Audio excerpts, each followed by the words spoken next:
मैं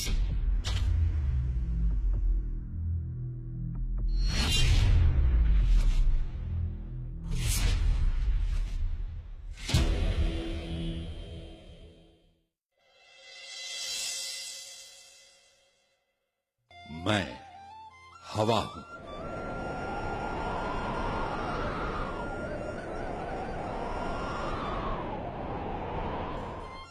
खुद को हवाओं के हवाले करके देखें, जिंदगी को पंख लग जाएंगे, खूबसूरत पंख। मुझे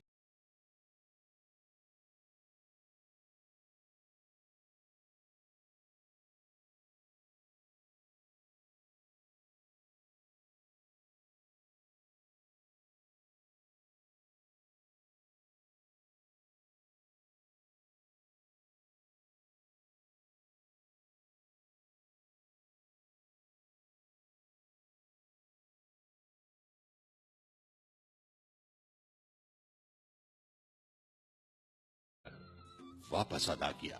इन बीजों की खुददारी देखकर आजादी पूर्व के मशहूर हिंदुस्तानी शायर इकबाल का शेर याद आ जाता है। मिटा दे अपनी हस्ती को अगर कुछ मर्तबा चाहे, कि दाना खाक में मिलकर गुले गुलजार होता है। इकबाल ने तो यह शेर काफी बाद में लिखा था, लेकिन गोरखों ने दुनिया को अपनी हस्ती मिटाकर जीने के सलीके बहुत पहले ही सिखाना शुरू कर दिए थे। कुछ इकबाल के इन्हीं बीजों जैसी दास्तां से हम आज रूबरू होंगे। जब पूरब से निकलती सूरज की किरणें नेपाल के इन ऊबड़ खाबड़ पहाड़ों के दरमियान बसे इस गोरखा राजशाही इलाके पर पड़ती है। कहते हैं 16वीं शताब्दी के संत बाबा गोरखनाथ के मानने वाले होने की वजह से यहां के लोग गोरखा कहलाए। कुछ दूसरे लोगों का कहना है कि यहां के लोग हिंदू आस्था के मुताबिक हमेशा से गौ रक्षक रहे और इसी वजह से गोरखा नाम पड़ा। दरअसल नेपाल जो आज नेपाल सा दिखता है, इसका सेहरा भी 18वीं सदी के गोरखा राजा पृथ्वी नारायण शाह के सर ही जाता है, जिन्होंने आपस में हमेशा लड़ते रहने वाली यहां की 24 रियासतों को एक किया। राजा पृथ्वी नारायण शाह की फौज गोरखा के नाम से जानी जाती थी। हम सब जानते हैं कि किसी समाज की कहानी कितनी भी अच्छी तरह क्यों ना कही जाए, दास्तां के कुछ न कुछ हसीन पहलू तो छूट ही जाते हैं। हवाओं के देवता होने के बावजूद मैं ये दावा नहीं कर सकता कि मैं हर संग मिल, हर उस पन्ने को पेश कर सकूंगा जिसने अब तक के गोरखा इतिहास को सजाया संवारा और यादगार बनाया है। हां, मेरी कोशिश ये जरूर है कि हर उस दिलकश नजारे को पेश कर सकूं जिससे गोरखा तारीख को मुझसे कोई शिकायत न रह जाए। नेपाल को संगठित और मजबूत बनाने के बाद पृथ्वी नारायण शाह ने सिक्किम के एक बड़े हिस्से को अपनी बहादुरी का एहसास दिलाया। पृथ्वी नारायण शाह की मौत के बाद प्रधानमंत्री भीमसेन थापा का दौर आया, जिसने नेपाल की तस्वीर ही बदल के रख दी। इसके बाद एक समय आया जब गढ़वाल इलाके के शुभचिंतक हर्षदेव जोशी ने गोरखा फौज को दावत दी कि वो आए और लोगों की बेहतरी के लिए आए।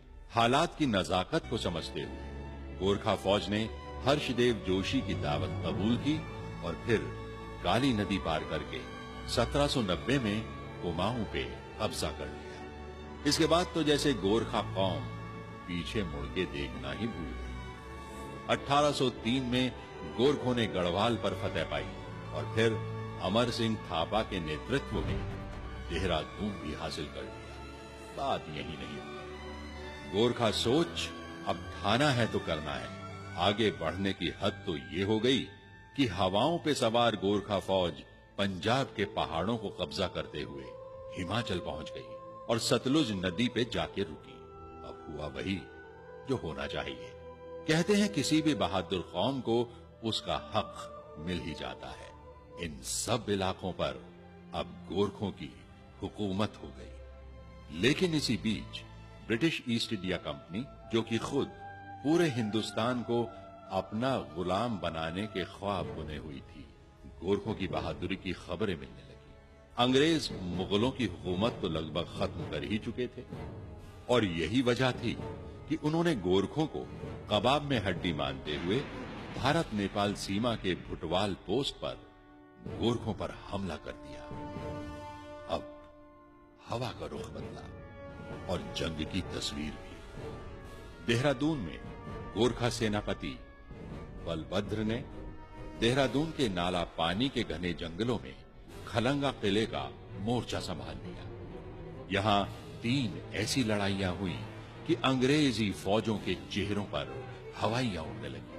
उन्हें हिंदुस्तान में दुश्मन तो बहुत मिले, लेकिन ऐसे कभी नहीं मिले जिसने मैदाने जंग से उनके पैर उखाड़ दिए हों और उन्हें मुंह की खानी पड़ी हो। खैर, गोरखों की कुल जमा फौज 600 लोगों की, ऊपर से घर से हजारों मील दूर, इसलिए किसी मदद की कोई उम्मीद भी नहीं। और हथियारों के नाम पर कुछ बंदूकें, कुछ नेपाली खुखरी और कुछ गुलेले, और वहीं अंग्रेजों की 10,000 लोगों की फौज, घोड़ों और सारे हथियारों और दूसरे साजो सामान के साथ। किसी चीज की कोई कमी नहीं, सिवाय एक चीज की, वो थी जान हथेली पर लेके लड़ने की, जिसकी कमी गोरखों के पास थी ही नहीं। और यही वजह रही कि शुरू में हुई अंग्रेजों की गोलाबारी का गोरखों पर कोई असर नहीं हुआ। रात हुई, गोरखा फौज अलाव जला के उसके पास सो गई, जबकि महिलाएं बच्चों की देखरेख में लगी रहीं। आखिर हवा होना, ये सब मैं देख ही रहा था। अचानक मेरी नजर एक गोरखा पर पड़ी, जो किसी अंग्रेज खबरची को बलभद्र के कैंप में लेकर आया था। आधी रात से ज्यादा का वक्त। मशालजी ने मशाल कुछ इस तरह से पकड़ी हुई थी कि बलभद्र अंग्रेजों की भेजी चिट्ठी पढ़ सके। चिट्ठी पढ़ते पढ़ते बलभद्र के चेहरे का रंग बदलने लगा, कुछ ऐसा रंग कि जैसे कह रहा हो, तुम्हारी ये जुर्रत। बलभद्र ने चिट्ठी पढ़ी, उसके टुकड़े टुकड़े किए और फिर जमीन पर फेंक दिया। मैं इतनी रात में इस तरह का खलल पसंद नहीं करता, और जहां तक हथियार डालने की बात है तो अपने जनरल से कहना कि गोरखों को जिल्लत की जिंदगी से कहीं ज्यादा इज्जत की मौत पसंद है। और हां, उनसे मुलाकात युद्ध भूमि में होगी। गोरखों का यह बागियाना अंदाज जवां जंग के सितारे के नाम से प्रसिद्ध अंग्रेज कमांडर सर रोलो गिलिस्पी को क्यों पसंद आता? अगला हमला यकीनन बड़ा होना था। हुआ भी यही। चारों तरफ से एक साथ गोरखा फौज पर हमला करने की तैयारी शुरू हो गई। इधर गोरखों को भी खबर लगी तो उन्होंने पहले ही अंग्रेजों पर हमला कर दिया।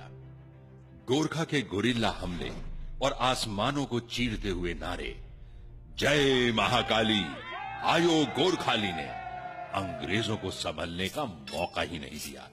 गोरखा खुखरी कुछ यूं चलाते जैसे पेड़ों के पत्ते काटने का काम चल रहा हो। गोरखों के बेखौफ हमले ही अंग्रेज फौज को तितर बितर करने के लिए काफी थे। ऊपर से मरते साथियों को देख अंग्रेज फौजी भागने लगे। अपने ही फौजी भागते देख जनरल गिलेस्पी का पारा 7वें आसमान पर। एक तो ऐसे हमले की उम्मीद नहीं, और फिर फौज की ये बुजदिली, यूं दुम दबा के भागना। जनरल गिलेस्पी ने बंदूक अपने फौजियों पर ही तान दी और फिर बंदूक के सहारे अपनी भागती फौज को रोका और फौरन गोरखों पर पीछे से सीढ़ियां लगा के हमला करने का हुक्म दिया। ये वो जगह थी जहां गोरखा फौज से नहीं बल्कि महिलाओं से उनका सामना हुआ, वो भी कम नहीं। आखिर गोरखों की बेटियां ठहरी, बस अपने बच्चों को अपनी पीठ पीछे बांधा और ऊपर से बड़े बड़े पत्थर फेंकने शुरू कर दिए। गोरखा महिलाओं का ये कदम एक भागती हुई फौज के दोबारा बहादुरी साबित करने की कोशिश के ऊपर भारी पड़ा। अपनी फौज की बुजदिली देखकर गिलेस्पी एक हाथ में तलवार और एक हाथ में पिस्तौल लिए आगे आया, लेकिन तभी बंदूक की एक गोली उसका सर पार कर गई। सिर्फ 60 गज की दूरी पर से चलाई गई गोली गिलेस्पी को धाराशाही करने के लिए काफी थी। अब इसके बाद तो गोलाबारी बंद होनी ही थी। अंग्रेज उल्टे पांव वापस हुए और गोरखा उन्हें देखते रहे। फिर 1 महीने बाद अंग्रेजों की नई फौज नए साजो सामान और हजारों फौजियों के साथ हाजिर हुई। तोप गोला गाड़ी खींचते, हाथियों के झुंड, उनके फौजी झंडे पतझड़ की तेज मौसमी हवाओं में मानो उनकी बहादुरी की कोई नई दास्तां बयां कर रहे। अंग्रेज खलंगा पहाड़ी की तरफ बढ़ रहे थे। उन्होंने अपनी तोपें लगा दी और शुरू हुआ सिलसिला सुबह शाम खलंगा पर गोली बरसाने का। हाँ, इस बीच उन्होंने अंग्रेजी चाल चली और खलंगा की पानी सप्लाई का पता कर लिया। फिर क्या, पानी सप्लाई गोरखों तक पहुंचने से रोक दी गई।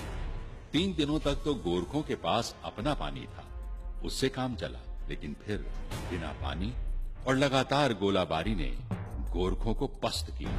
बहुत से गोरखा मारे गए। तीसरे दिन बलभद्र और 70 दूसरे लोगों ने खलंगा का दरवाजा खोल दिया। गोरखों को अचानक सामने देखकर अंग्रेजों ने गोलाबारी बंद कर दी। बलभद्र ने ऐलान किया कि वो हारे नहीं हैं, अब अपनी मर्जी से लड़ाई से जा रहे हैं। किसी ने कोई गोली नहीं चलाई। गोरखा चलते चले गए और अंग्रेज फौजी देखते रहे।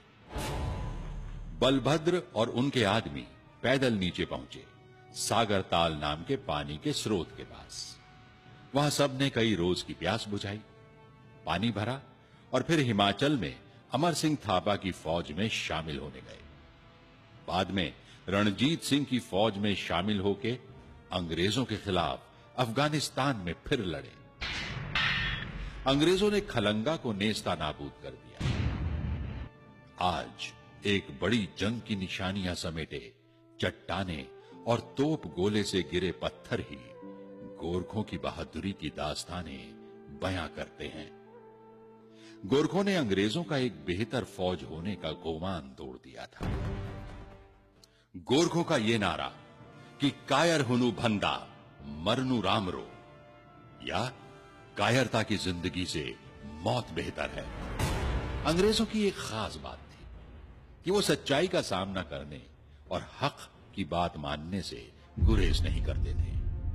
और यही वजह है उन्होंने सरेआम गोरखों की जज्बाए सरफरोशी, खुददारी और बहादुरी को कबूल किया और उसे इज्जत बख्शी। ये जंग खलंगा ही थी जिसने गोरखा के एक शेर दिल बहादुर और जंगजू कौम होने के किस्से को आम किया। और तो और गोरखों की खुकरी के अजीब गरीब हथियार होने की दास्तानें भी सारी दुनिया में फैल गई। और आज भी पत्थरों की ये 2 स्मृति शिलाएं, एक सर रोलो गिलेस्पी और दूसरा बहादुर दुश्मन बलभद्र और उसकी फौज के नाम, इसी बात की गवाही देते हैं। और हां, यह दुनिया की अकेली स्मृति शिला है जिसे बरतानिया ने अपने दुश्मन की इज्जत और बहादुरी में बनवाया है। अंग्रेजों से गोरखों का अगला मुकाबला हिमाचल प्रदेश में जनरल अमर सिंह थापा से हुआ। गोरखों की आखिरी घेराबंदी सबाथू के नजदीक मलाऊ में थी। यहां भी कुछ वैसा ही हुआ कि दोनों में से कोई फतह याब नहीं हुआ और गोरखों की बहादुरी का लोहा मानते हुए अंग्रेजों ने गोरखा फौज का बाइज्जत अपने बुलंद फौजी झंडों के साथ नेपाल वापस जाने का करार किया। गोरखों और अंग्रेजों के करारनामे के वक्त तक गोरखों की गढ़वाल में 12, सिक्किम में 33 और कुमाऊं में 25 की हुकूमत हो चुकी थी। गोरखा रियासत सतलुज से तिस्ता तक फैली हुई थी।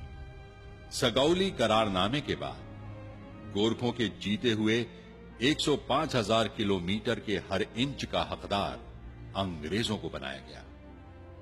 और तो और गोरखों की बहादुरी की इससे बड़ी सनद क्या होगी कि अंग्रेजों ने उनको अपनी गोरखा बटालियन में शामिल करना शुरू कर दिया। और अंग्रेजों के गोरखों पर भरोसे का आलम यह था कि पहले विश्व युद्ध के वक्त गोरखा रेजिमेंट ने